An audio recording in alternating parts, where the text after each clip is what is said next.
I know a lot of people don't truly know that Dr. Henderson truly does have what is known as a photographic memory. He also has a memory that he forgets nothing. Just because he don't say anything about it doesn't mean he... Yeah.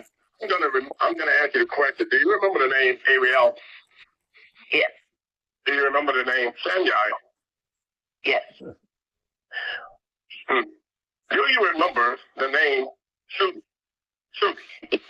Yes. Do you remember the name KG? Yes.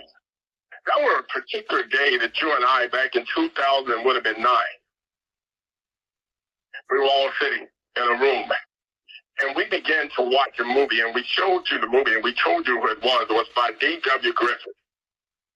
And we all spoke about it, and do you remember that movie now? I don't. For the life of me, I don't. It was called Birth of a Nation. I've got it right in front of me, right now on the computer. He also went to a certain minister's house where Ariel and Samuel was staying. Yes, I do remember that. In Dallas, Texas. Yes, sir, I remember. Ariel and Samuel had just moved down from Oklahoma, and they were staying there temporarily. Mm-hmm. And we also sat there and spoke about that movie once again. We were speaking about a movie about the Olympians. And the Birth of a Nation. We spoke about both of them. Okay. I understand that you've been around so long that some of the things are beginning to fade away from you. And I don't expect you to have a photographic memory. I don't expect that. I don't, beloved. But I need you to not try to justify forgetting it. It's not about whether you forget or not. It's about when you try to justify forgetting it. And I don't need you to do that. I just need you to understand that, yes, over the course of a period of years right now, it is beginning to fade because you don't have that photographic memory. And if you did, you would possibly be classified as Yahoshua. I'm not. I just need you to recognize that. This is what my brother Kay used to get so deterred, and he would break tables, remember that? And walls in.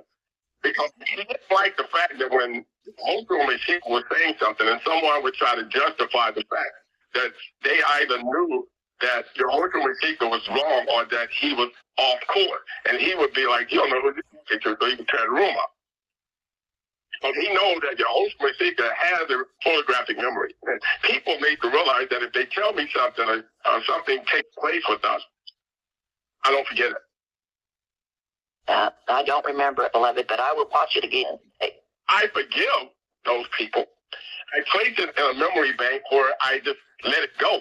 Based upon the fact he said that even if they should offend me, I should be able to at least not only forgive, but to forget as far as the east is from the west, and 77 times 7.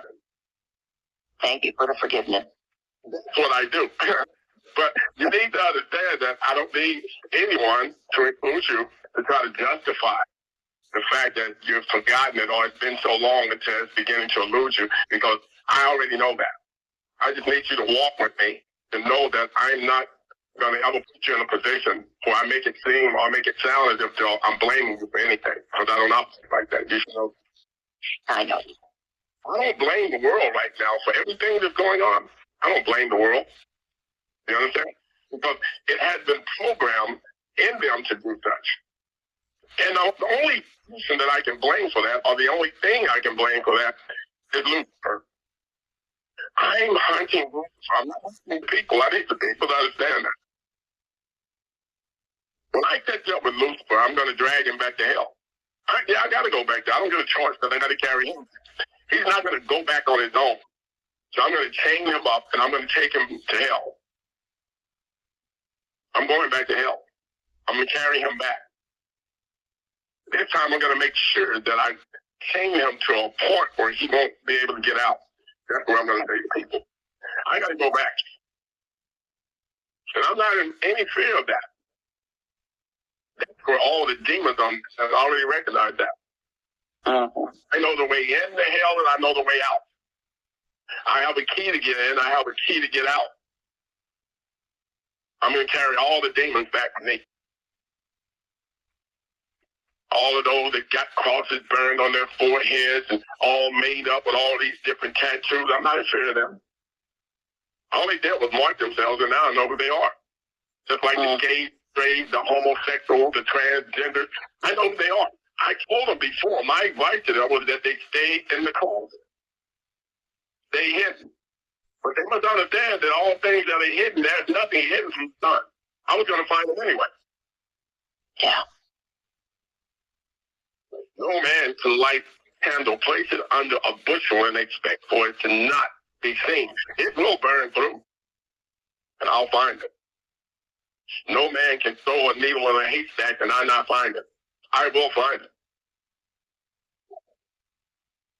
I can find a tick in a haystack. I can find a gnat in a haystack, even when he's being silent. I don't have time to play games. This is real. I came to this planet for a reason. I'm not leaving until it's been completed. And if I have to turn the lights out on this planet in order that I have to leave it, I will do that. My advice to this planet is they better pray that I keep my eyes open a little bit longer, because if I close my eyes and everything goes dark and black for me, I'm going to shut it down for this whole planet. That's a fact. Feel them playing with the artificial, with the so-called heart rates and the heartbeats. I feel it. I'm not in fear of it. If it happens, hurry up and get it done. I'll be back. It will only last no more than 3 days for their concern. I'll have to be 3.5 days. I can tell them it's not going to last no more than 3.5 minutes for me. And they're going to wish they never knew. They're going to wish I stayed in the form of Hindu. He told me that if you're in the flesh, they ain't going to like it. That's a fact. They still now trying to deny me. I know who the demons are. I know who. I was there when my father created. I was right there. He said, "Come and let us make man. Come and let us make man." He was talking to someone else that was there with him. Come and let us make man. No, it wasn't Adam, because Adam had not yet been made. But he said, "Come and let us make man." You better read the book. I was there. Amen. And if we terminate man, I'm going to be there too. Because he's going to say, "Come and let us exterminate man. Let us terminate him." And I'm going to be there. United Nations, you already know that this is real, because believe it or not, my phone began to light up when I was talking about the birth of a nation. And there were even texts coming from the United States of America that were saying they had seen a new birth of a nation. They remember me mentioning it before. There were also those that were sending me the War Powers Act. They were texting it to me. "Oh, we know the War Powers Act." Yeah, the War Powers Act there to do no harm. Yes, there's those that are texting me as I'm speaking it. And honestly, I look at my phone. D.W. Griffin. He's the one who put the book out. The story, Birth of a Nation, where they were going to build an all-white world, an all-white nation, nothing but white people. And just as I described it to you, tell me, if you pull that off, what does that cover of that would be? What does it look like? Well, the first page looks like it's black. The cover. Oh, the cover of the book? Okay, I'm looking at the movie. Cover of the movie. Okay, well, the cover of the movie is just black with KINO classic. Normally what you would see is a guy sitting on a horse. Okay, well, let me get into the movie just a half a second. I've got to pull it forward. I'm just looking at the very first. Horse, and he looks like he's one of those with the Knights Templars. Knights Templars has a helmet on. He holds a cross in his hand. I tell you what, because we're on here on the United Nations call right now, and I'm going to pull it up and I'm going to send you something. Because the nation, they're doing it to me. The nation, they be sending me things. And I'm talking about, what I'm talking about as far as Japan and China. They be sending me things over while I'm talking. Yeah. They're talking to Grandpapa, they're talking to Grandmaster, they're talking to the great one known as the Mahdi. They're talking to the one, and they're sending it to him. And I ain't reading it. I see this that you sent to me. The one that I pulled up, the YouTube that I pulled up, is the full movie from 1915. And I'm not seeing this at the very beginning of it. That is 1915. The one I sent you is also 1915. Now, the reason I'm doing that is because they sent it to me. And I need you to understand, like I said to you before, always look at where you're getting your references. Because the United States of America is notorious for putting things out that they want you to have, and they're notorious for taking things off that they don't want you to have. Believe it or not, right now, the whole United States system for their websites are being controlled. They're being controlled. If they don't want you to print something, they'll shut your printer down. If they don't want you to read something, they would shut down your website. America has that capability, and they're using it now. I see this on the Wikipedia, where it just talks about the movie. I see this picture.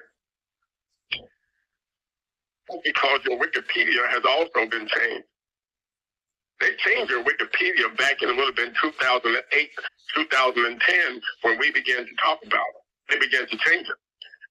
You know, believe it or not, LDS, the would-be so-called library of the Latter-day Saints, once had a great site that was up on the website, and they were doing genealogy for all of the bloodlines on the planet.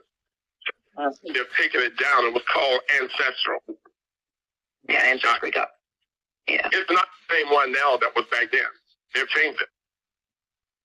Because they realized that a lot of those bloodlines they had on there were showing the proof that they were melanated. They were black people. They were true Hebrew black Israelites, and they began to realize that. So what they did was they took it off, and they did what we call, they whitewashed it. And they put white people there instead. Yep. And Henderson, they turned her into a white woman. The Hendersons now that are white Hendersons have to understand they came from the black Henderson. And all they did was they whitewashed it to put them in control. Birth of a Nation, 1915, and there before. In 1866, they had already began to start whiteizing everything, or whitenizing everything in the United States of America. Mm-hmm. That was 1866. About 1865, when they were talking Emancipation Proclamation, they were still already then whitenizing everything in America. So it didn't matter about the 1865 freeing of the so-called would-be Negroes. They were already had a program place them in a position where they would become footstools. Not stools, but footstools. Mm-hmm. They began around 1619, which everybody now, America keeps talking about some project or some project plan that took place in would-be 1619. There was no project in 1619. All the black folks now that's riding that wagon are about as brain dead as those white crackers that made it up. They did one book that they called Not Out of Africa. That book was more closer to the truth than all the books and the stories they had come with about out of Africa. But the only thing that came out of Africa was a few big-head black people that they were trading with all of the small-minded, real intelligent people in America. That was being public and sending them over. The Atlantic trade, as the United Nations already know as well as we all know now, was nothing more than America taking some melanated people from what was known as this land that was known as the 5 unincorporated nations. They were taking them from here over to Africa and trading them with African people. And they were doing that to get them away from their land and get them away from their land so they all would be confused and discombobulated about where they were geographically.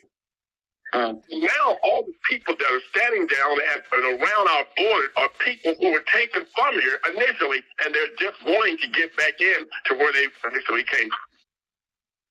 That's why they have no problem with telling the governor of Texas or telling the governor of Florida exactly where they want to go. Take me back to Chicago. Take me back to Los Angeles. take me back to New York. They have no problem with telling them because they've already checked their blood DNA, and because they were being blood ethnic cleansing in Africa, Africa gave them a chance, an opportunity to go back where they initially came from, and all they had to do was tell their blood with the so-called DNA experts to check to see where they originally came from, and all of them were able to determine where those people came from geographically to begin with. And now they're down there getting back home. That's all they're doing. So America is telling them would-be lies and manipulating the story in which they tell everybody, well, these are immigrants and migrants. No, you're the immigrants. You're the migrant. Those people are coming back home. All would-be so-called 55 million of them that's already then came back over with those that were initially here through their parents and their bloodline, of their family bloodline, before you ever came from Europe. And they're coming back home. That's why the only thing that they could talk about at the so-called great debate of Donald Trump and Joe Biden was about that, what was going on down at the border, when you haven't said anything for the border. He can't do anything for the border because those people that are down there are not migrants, they're not immigrants. Both of them that are talking are the migrants and the immigrants. Those that are down there were initially from here, and their families were initially from here before those immigrants and migrants, which are now talking on the debate, got here. Anyone on this planet now that still seems to be brain dead, that they don't understand what's happening right now. There's a shift of those that are exiting not away from the place, but they're exiting to the place in which they originally came from. I told them back in 2001, I told them that all the people who had been taken away from their home was going to exit it to where their homes were. And I keep explaining it to them constantly by telling them, if you take a wild animal and you cut down would-be so-called trees or his jungle, and you remove his mouth and his cage, you do all of that you want to. I don't care if you build the greatest would-be building that will now be the one that's grossing you the greatest income. It doesn't mean that those animals are not going to eventually come back to the area in which you have changed and that you've done nothing more than camouflage because they smell their own piss, their own pee. God almighty, people. They're going to return back. Eventually, if you move the snake den and you're now living in that area, I don't care how pretty your house is, those snakes are going to come back to their den. People wondering, well, they found snakes under my house, hundreds of them. That was their house, you idiot. You just happen to put your would-be so-called little structure on top of their house. So they're coming home, and they're going to keep doing that. You wonder why the bees are all under your would-be roof? Because that used to be a tree, you idiot, that they used to have a big nest in. Now they're coming and they're putting that same nest back inside that tree as that wood house that you got up structure on the inside of your brick house. You know, there's a wooden structure on the inside, and now that's where they're building their nest back in. And they will get in because you either leave a window up or you leave the door open from time to time, or you just mess around and let your walls start separating itself from each other, and they will walk right back in. They'll fly right back in. They'll crawl right back in, and they're going to build their house right back where it was. God, Mike, I thought man was much more intelligent than that. United Nations, I got work to do. Man must work while it's just day when night come, and no man can work. My work, I know, must go on, because I have to educate man to a point where now he's been de-educated, and I don't have time to rest. But as for you, you got time to rest. You're going to need it, because you're around a bunch of men who still haven't been able to use the statistics of his whole would-be so-called structure that he called his intelligent mind. I got work to do. You get your rest. Please. You're going to need it. Peace and love and nightfall. Thank you, Yahoshua. And